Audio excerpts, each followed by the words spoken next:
जर सरकारनं आरक्षण जे मागितलंय ते दिलं असतं तर खाली राज्यात कुणाचं सरकार होतं, वर कुणाचं सरकार होतं, मग ह्याचा फायदा कुणाला झाला असता, मग कोण अडवलं? वडिलाला वाटतं की आपले लेकर आपला प्रपंच सगळं उघड्यावर घेऊन आपण जावं. ही घटना मला त्या ठिकाणी मला सारखं सांगत होती की तुझी जबाबदारी, म्हणून मी संसदेत बोललो. मी जी संसदेत बोललो होती केवळ ही घटना त्याला कारणीभूत होती. आणि मला वाटतंय असंख्य मराठा समाज जो की आज अतिशय वाईट परिस्थिती आहे, ठीक आहे, काही पोट्यावर म्हणजे की लोक त्यांचा सदन असतील त्यांचे सक्षम असतील, पण बाकीचा समाज हा सामान्य आहे, सामान्य माणसाप्रमाणेच त्या ठिकाणी त्याचं जीवन व्यतीत करतोय. तर त्या समाजाला आरक्षण मिळणं गरजेचं आहे.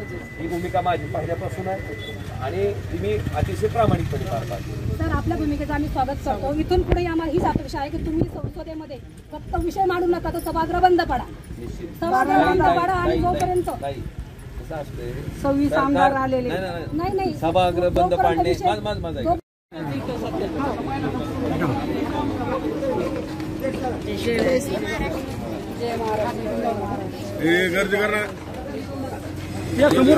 कितीतरी मुख्यमंत्री होऊन गेले मराठ्याचे, पण मराठ्याचा सर्वात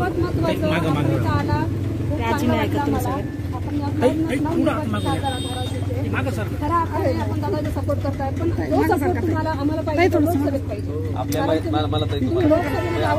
ऐका विषय लोकसभेत 7 वेळेस मांडला. सगळ्यात पहिल्यांदा ज्यावेळेस सुप्रीम कोर्टात पहिली याचिका आली होती कुठली मराठा आरक्षणाच्या विरोधाची, त्यावेळेस मी केंद्र सरकारला हेच लक्षात आणून दिलं होतं की बाबा तामिळनाडू राज्यात सुद्धा अशाच पद्धतीनं हे आरक्षण रद्द करावं म्हणून याचिका आली.